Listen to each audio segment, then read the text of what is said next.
सबसे पहला क्वेश्चन हमारे सामने ये आ रहा है कि इस समय पूरी दुनिया के बड़े बड़े देश करेंसी प्रिंट कर रहे हैं और प्राइम मिनिस्टर मोदी को भी एडवाइस दी जा रही है कि वो नोट प्रिंट करें इस पैंडमिक से निकलने के लिए, क्योंकि गवर्नमेंट के पास कोई रेवेन्यू का सोर्स नहीं है, कोई बहुत ज़्यादा बिजनेस नहीं चल रहे हैं। तो सबसे आसान तरीका क्या है लोगों को बचाने का? अब वो अगर अर्निंग नहीं कर पा रहे हैं तो गवर्नमेंट को ये सलाह दी जा रही है कि आप नोट प्रिंट करिए, अनाज खरीदिए, लोगों को फ्री में खाना दीजिए, फ्री में मेडिकल फैसिलिटीज़ दीजिए और साथ ही साथ उनके अकाउंट में, गरीब लोगों के अकाउंट में डायरेक्ट कैश ट्रांसफ़र करिए। तो डायरेक्ट कैश ट्रांसफ़र करें, क्या कुबेर का कोई खजाना तो है नहीं। तो तरीका क्या बचा कि नए नोट प्रिंट कर लो और नए नोट प्रिंट करके जो करेंसी आएगी उसको ट्रांसफ़र कर दो बेनिफिशरी के अकाउंट में, फार्मर्स के अकाउंट में और पुअर क्लास के अकाउंट में, बिलो पॉवर्टी लाइन वालों को सब्सिडी देने की जगह ऐसे डायरेक्ट कैश ट्रांसफर कर दो। तो क्या होगा, उनके पास डिस्पोजेबल इनकम आ जाएगी। जब यानी कि उनके पास वो पैसे आ जाएंगे, उनके पास वो पैसा आ जाएगा जिससे वो फर्दर परचेज कर पाएंगे। और जब उनके हाथ में पैसा आएगा, उनके अकाउंट में पैसा आएगा, तो उससे फ़ायदा ये मिलेगा कि वो खर्च करना स्टार्ट करेंगे। और जब वो खर्च करना स्टार्ट करेंगे, चीज़ों की डिमांड आएगी। जैसे चीज़ों की डिमांड आएगी तो लोग फिर से वापस प्रोडक्शन स्टार्ट करेंगे, नए लोगों को हायर करेंगे, ओवर टाइम कराना शुरू करेंगे, 2 शिफ्ट 3 शिफ्ट में काम होगा, नए प्रोडक्ट डेवलप करने के लिए प्लान्स लगाए जाएंगे, कैपेसिटी एक्सपेंड करी जाएगी। तो ये सब सारी चीज़ें होंगी। अच्छा, दूसरी चीज़ ये कि अमेरिका ने पिछले 1-2 सालों में बहुत सारा करेंसी प्रिंट किया है। इतना करेंसी प्रिंट किया है जितना शायद उसने 100 सालों में भी नहीं किया था अभी तक। बहुत करेंसी प्रिंट किया है, जिसका थोड़ा बहुत इम्पैक्ट ये आया है कि रुपए के टर्म्स में और दुनिया की बाकी करेंसी के टर्म्स में डॉलर डिप्रिशिएट किया है। लेकिन क्योंकि दुनिया के बाकी देशों ने भी करेंसी प्रिंट करी है, इंडिया ने भी करेंसी प्रिंट करी है, ऐसा नहीं कि बिल्कुल नहीं करी है, लेकिन बहुत ज़्यादा नहीं करी है, ठीक ठाक मात्रा में करी है। बाकी सारे देशों ने भी करेंसी प्रिंट करी है, तो इसकी वजह से डॉलर का प्राइस बाकी सारी करेंसी के कंपेरिजन में डिप्रिशिएट तो किया है, लेकिन बहुत ज़्यादा डिप्रिशिएट नहीं किया है और रुपये के टर्म्स में भी डिप्रिशिएट किया है। अब प्राइम मिनिस्टर मोदी को भी सलाह दी जा रही है कि इस समय सबसे आसान तरीका क्या है कि नोट प्रिंट कर लीजिए। इस समय जो इकॉनमी है या ग्लोबल इकॉनमी है और या बाकी सारे देश हैं, वो क्या करते हैं कि अब उनका करेंसी जो है वो गोल्ड से पैक नहीं है। पहले गोल्ड पैक होता था कि आपके देश में जितना गोल्ड है आप उसी रेशियो में अपने यहाँ करेंसी प्रिंट कर सकते हैं। लेकिन अभी क्या है, सारी इकॉनमी, सारे कंट्री फ्री हैं, अपने हिसाब से वो कंट्री में नोट प्रिंट करते हैं। कई सारे ऐसे देश हैं जिन्होंने ये गलती करी कि उन्होंने सोचा कि अब हमें अपने यहाँ देश में गरीबी दूर करनी है, चुनाव जीतना है, तो लोगों को खूब सारे पैसे दे दो और प्रिंट करके दे दो। उसमें क्या जा रहा है, एक कागज ही तो खर्च होना है, नोट प्रिंट करके दे दो, ये आराम से खुश हो जाएंगे, सामान खरीदेंगे। लेकिन वो ये भूल गए थे, ऐसा हुआ है जिम्बाब्वे में और वेनेजुएला में। हाइपर इन्फ्लेशन कहते हैं इसको। हाइपर इन्फ्लेशन आया और हाइपर इन्फ्लेशन में इतना ज़्यादा इन्फ्लेशन आ गया कि लाख, 10 लाख, 50 लाख, करोड़, इन सब की वैल्यू खत्म हो गई। मतलब मिलियन, बिलियन, ट्रिलियन के नोट छपने लग गए। ट्रिलियन के नोट छाप दिए उन लोगों ने, लेकिन उसका भी कोई इम्पैक्ट नहीं आया।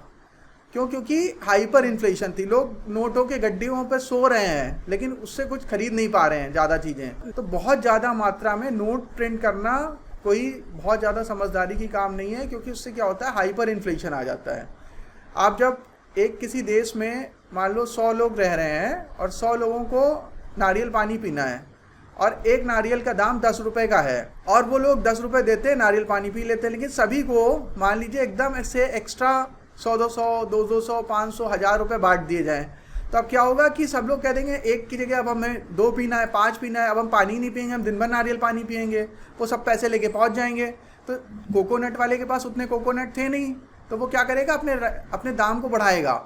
लेकिन लोगों के पास पैसा भी फ्री में आ रहा है तो वो देने को भी तैयार हो जाएंगे। लेकिन प्रोडक्ट की सप्लाई तो लिमिटेड है, कुछ ही लोग को मिलेगी, तो वो क्या करेगा, और दाम बढ़ाएगा और दाम बढ़ाएगा और दाम बढ़ाएगा। तो इससे कहते हैं हाइपर इन्फ्लेशन आ जाती है। यानी प्रोडक्ट और कमोडिटीज़ लिमिटेड हैं और जब लोगों के पास बहुत ज़्यादा पैसा आ जाता है तो लोग इफरात खर्च करने लगते हैं, तो इसलिए हाइपर इन्फ्लेशन आ जाता है। तो वो चीज़ इकॉनमी के लिए ठीक नहीं है। और इसी वजह से शायद कहीं ना कहीं क्रिप्टो करेंसी का जोर इधर बढ़ रहा है, क्योंकि लोगों को एक चीज़ ये समझ में आई है कि क्रिप्टो करेंसी जो है वो जेन्युइन है। मतलब अभी क्या है, नोट प्राइम मिनिस्टर आए टीवी पे, मित्रों कल से ये लीगल टेंडर नहीं रहेगा, ख़त्म, नोट हो गया कूड़ा। तो यानी कि हमारी ज़िंदगी भर की कमाई किसी एक इंसान के हाथ में है। उन्होंने रात में बोल दिया कि नहीं रहेगा, तो फिर सुबह हम लोग भी नहीं रहे। तो ये चीज़ गलत है। मतलब कोई एक इंडिविजुअल इंसान भगवान नहीं होना चाहिए। ये जो करेंसी है वो यूनिवर्सल एक्सेप्टेंस होना चाहिए उसका, और इसीलिए शायद क्रिप्टो करेंसी बनाई गई थी कि इसको कोई मतलब इस तरह से नहीं कर सकता है कि अपने मर्जी से प्रिंट कर लिया, अपनी मर्जी से ये कर लिया। और वो ब्लॉकचेन टेक्नोलॉजी पे चलती है, तो एक दूसरे से लिंक रहता है, सारा डेटा अवेलेबल रहता है। आप उसको अनलिमिटेड करेंसी नहीं है, एक लिमिट में है, और आप उसको नया करेंसी कैसे क्रिएट कर सकते हैं, माइनिंग करके क्रिएट कर सकते हैं। तो इसलिए कहीं ना कहीं शायद थोड़ी क्रिप्टो करेंसी और इस तरह की जो करेंसी हैं वो थोड़ा सा एक्सेप्टेंस उसका बढ़ रहा है मार्केट में। और ये जो हम लोगों की फेक करेंसी जिसको कह सकते हैं, जो ये कागज़ के नोट जो चलते हैं जिसमें आरबीआई गवर्नर के साइन होते हैं कि मैं धारक को 2000 रुपये अदा करने का वचन देता हूँ, 100 रुपये अदा करने का वचन देता हूँ, जिसकी वजह से उसकी वैल्यू है, और उन्होंने वो वचन ख़त्म कर दिया तो वो वैल्यू भी ख़त्म हो जाएगी। तो ये एक तरह से फेक करेंसी है, इसको फिएट करेंसी कहते हैं। और रियल करेंसी क्या है? रियल करेंसी है गोल्ड, सिल्वर, ये सब चीज़ें, वो रियल करेंसी होती है। आप किसी को क्वेश्चन पूछना है तो पूछिए। सर गोल्ड और नोट आपस में लिंक कैसे हैं?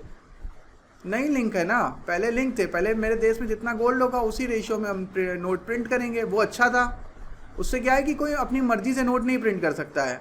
अभी तो क्या गवर्नमेंट की मर्जी है, नोट प्रिंट कर लेती है जब जरूरत हो। मैं ये कह रहा हूँ, आप कह रहे हैं ना गोल्ड और नोट इक्वल प्रोपोर्शन में होने चाहिए। हाँ, वो क्यों होने चाहिए, कैसे लिंक है आपस में दोनों? इसलिए होने चाहिए कि मैंने अभी आपको एग्जांपल दिया वेनेजुएला, जिम्बाब्वे का। अभी थोड़ा प्रैक्टिकल दिखाता हूँ मैं आपको, ऐसे नहीं समझ में आ रहा होगा। According to Wikipedia, hyperinflation in Venezuela is the currency instability in Venezuela that began in 2016 during the country's ongoing socio-economic and political crisis. देखिए, ये आपके सामने कुछ पिक्चर्स हैं।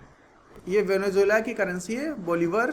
ये जो आपकी स्क्रीन पे इमेज आ रही होगी, कुछ ग्राफ दिख रहे हैं, ये हाइपर इन्फ्लेशन का ग्राफ है, बीबीसी न्यूज़ ने बनाया था कि ये इन्फ्लेशन चल रहा है, और ये देखो एकदम से स्काई रॉकेट हो गया। और ये एक और इमेज है जिसमें एक चिकन का तो पीस रखा हुआ है, और पीछे बहुत सारे नोटों की बंडल रखी हुई है। 14 million Bolivar for a chicken, Venezuela hyper inflation. मतलब एक चिकन खरीदना हो तो आप ये बोरा भर के रुपए लेके जाएंगे। अब बताइए कहाँ तक प्रैक्टिकल है? इसको कहते हैं हाइपर इन्फ्लेशन। तो ये तब होता है जब गवर्नमेंट बिना किसी अंडरलाइंग एसेट के, कोई अंडरलाइंग एसेट नहीं है, गोल्ड वोल्ड कुछ नहीं है, कागज छापे पड़े, छापे पड़े, बांट दिया, क्या हुआ? उसकी वैल्यू खत्म हो गई। मिलियन, बिलियन, ट्रिलियन के नोट छाप दिए। अरे तो सर ये जो नोट छापे हैं तो सर ये ट्रेड भी तो कर सकते हैं, बाहर से माल खरीद सकते हैं ना। मतलब जब यार आपकी करेंसी की वैल्यू ही खत्म हो गई डॉलर के आगे, जब आपने इतने नोट छाप लिए, जैसे इस समय जब हमारा देश आज़ाद हुआ था, फिर से ध्यान से समझिएगा, जब हमारा देश आज़ाद हुआ उस समय 1 रुपीज़ इक्वल टू $1 था अप्रॉक्स। फिर धीरे धीरे हम क्योंकि इकोनॉमिकली वीक होते रहे और हम लोग इंपोर्ट करते रहे, बाहर से चीज़ें खरीदते रहे, हम लोग ने एक्सपोर्ट नहीं किया, हमने मैन्युफैक्चरिंग सेक्टर पे उतना ध्यान नहीं दिया, सीधे टर्सरी में जंप करने की कोशिश करते रहे। और कोशिश क्या करते रहे, मतलब वो डेस्टिनी थी, वही एक तरीका ही था बचाने का इकॉनमी को, और हम लोग इंपोर्ट करते ही रहे लगातार। और हमारी कंट्री ने उतनी ज़्यादा ग्रोथ भी नहीं करी जितनी अमेरिका और यूरोप ने करी बाद में। तो इसलिए अभी उनका जो है $1 हमारे 75 रुपये के बराबर हो गया, आगे चल के 100 रुपये भी हो जाएगा। तो हमें 100 रुपये 100 गुना ज़्यादा वैल्यूबल हो गई उनकी करेंसी। कहाँ पहले 1:1 पे थी, अभी 70-75 टाइम्स वैल्यूबल है। जब आपकी करेंसी की वैल्यू घटते घटते घटते घटते इतनी कम हो जाएगी कि मान लो जैसे अब वो बोलीवर है जो वेनेजुएला की करेंसी है, उसमें 1 बिलियन ट्रिलियन दे रहे हो तो $1 मिल रहा है। अब देखो मैं दिखाता हूँ आपको क्या रेशियो है। 1 bolivar equal to how many dollar? Here is information from XE. 1 billion bolivar 1 trillion कर देते हैं। सर एक सिचुएशन सर वहाँ पे एक टाइम ऐसी भी आई थी कि सर वो लोग बहुत इनिशियल गुड्स के लिए, मतलब बहुत ही जो कॉमन गुड्स होते हैं सर, उसके लिए ऑक्शंस तक ऑर्गेनाइज कर रहे थे। 1 USD is equal to 2,48,000 Venezuela का करेंसी।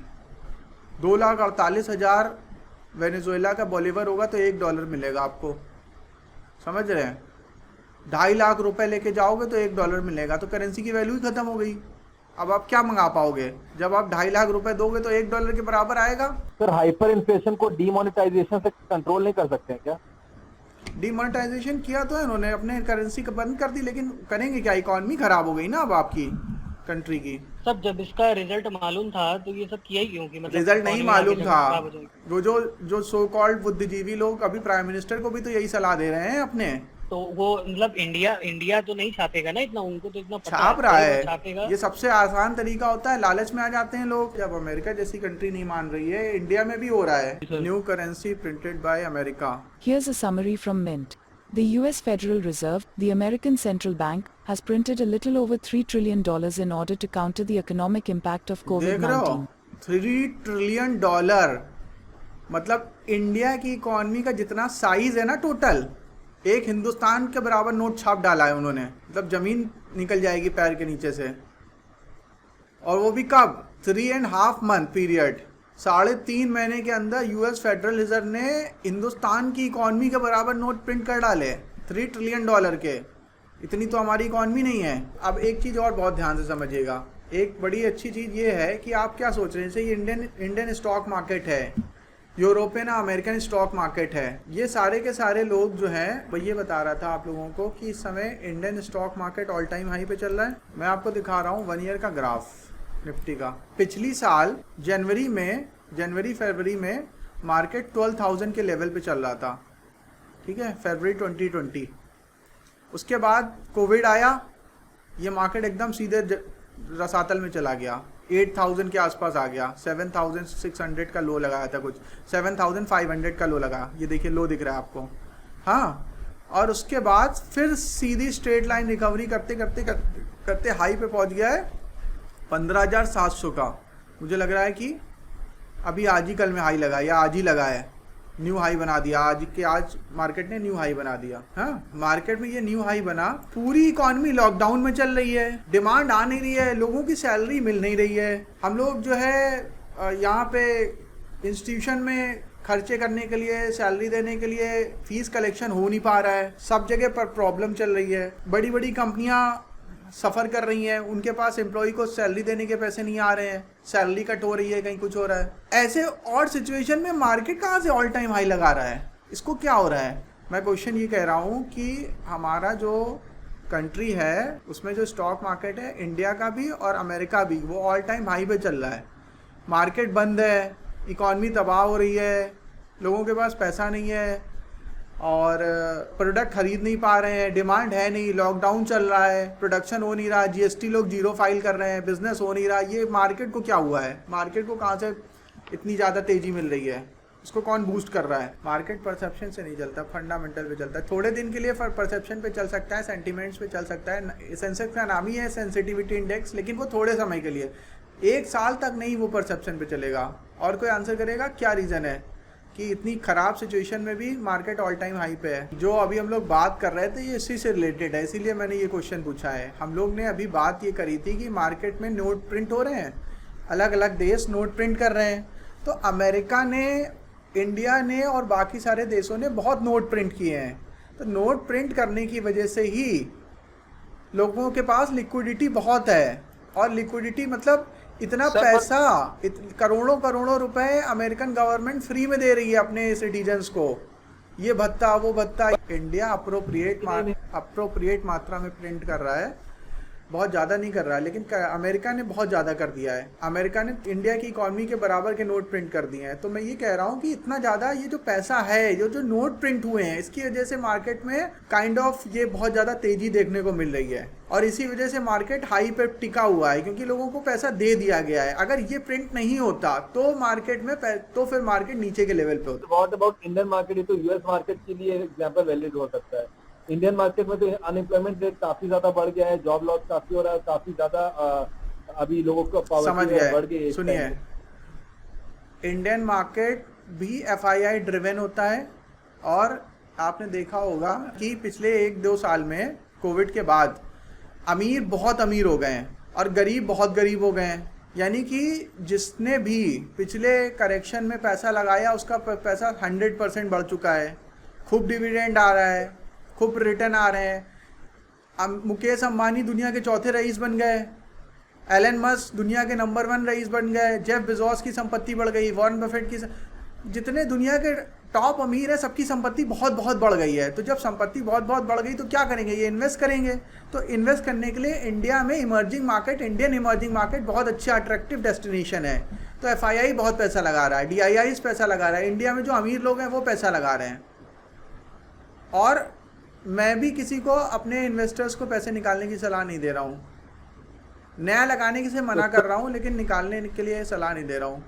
थोड़ा बहुत प्रॉफिट बुक करना सर, होगा, आप ठीक। सर जब बेजोस से याद है सर वो इस्तीफा दे रहे हैं, सर उनका डिसीजन ये सही है अमेज़न से? हाँ, वो उस पर ब्लू ओरिजिन पे कंसंट्रेट करेंगे और बाकी चीज़ों पे कंसंट्रेट करेंगे, ठीक है। जैसे कि बिल गेट CEO नहीं है, सत्या नडेला चला रहे हैं। हाँ, तो उसी तरह से वो भी अपना, जैसे अलीबाबा में जैकमा ने रिज़ाइन कर दिया है, लेकिन अलीबाबा तो चली रही है ना, ये है। FDI जो इंडिया में होती है सर, सर वो ज्यादा बेनिफिशियल रहेगा सर अगर इंडिया किसी कंट्री में FDI करे जाके सर, तो ज्यादा बेनिफिशियल रहेगा? FDI कोई कंट्री नहीं है, FDI है विदेशी निवेशक, इंडिविजुअल लोग होते हैं वो। तो जो वही मतलब, तो जो निवेशक होते हैं वो ये देखते हैं कि दुनिया में सबसे ज़्यादा रिटर्न कहाँ बनेगा। अगर मुझे पैसा लगाना है, मेरे पास पैसा है, ठीक है, अगर मुझे पैसा लगाना है तो मैं सोचूंगा कि कहाँ लगा के सबसे ज़्यादा रिटर्न बने, और बहुत रिस्क भी नहीं होना चाहिए, मतलब रिस्क रिवॉर्ड मेरे फेवर में होना चाहिए और पैसा अच्छा बने। तो इंडिया एक ऐसा कंट्री है जो इमर्जिंग मार्केट कहलाता है और यहाँ पे ग्रोथ की बहुत अपार संभावनाएं हैं। तो जो अमीर लोग हैं पूरी दुनिया के, वो यहाँ पे पैसा लगाना चाहते हैं।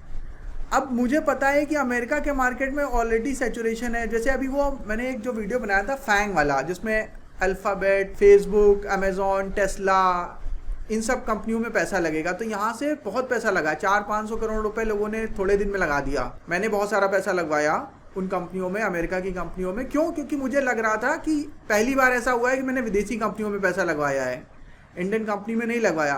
क्यों? क्योंकि मुझे लग रहा है कि ये जो 10 कंपनियां हैं ये अगले 5-10 साल में बहुत अच्छा करेंगी, बहुत ज़्यादा बड़ी साइज़ की हो जाएंगी। अभी भी बड़ी साइज़ की, अभी बहुत बड़ी साइज़ की और हो जाएंगी। लोग पैसा वहाँ लगाना पसंद करते हैं जहाँ उनको लगता है कि रिस्क रिवॉर्ड रेशियो फेवरेबल है। तो इंडियन मार्केट में उनको लग रहा है कि ठीक है, तो इसलिए FDI, और ये FDI जो होता है उसका मतलब होता है कि उनको ग्रीन फील्ड इन्वेस्टमेंट करना है। वो FPI होते हैं, मतलब पोर्टफोलियो इन्वेस्टर, वो पैसा लगाते हैं स्टॉक्स पे, और जो FDI होता है वो ग्रीन फील्ड इन्वेस्टमेंट करता है, मतलब वो आता है, ज़मीन खरीदता है, प्लांट लगाता है।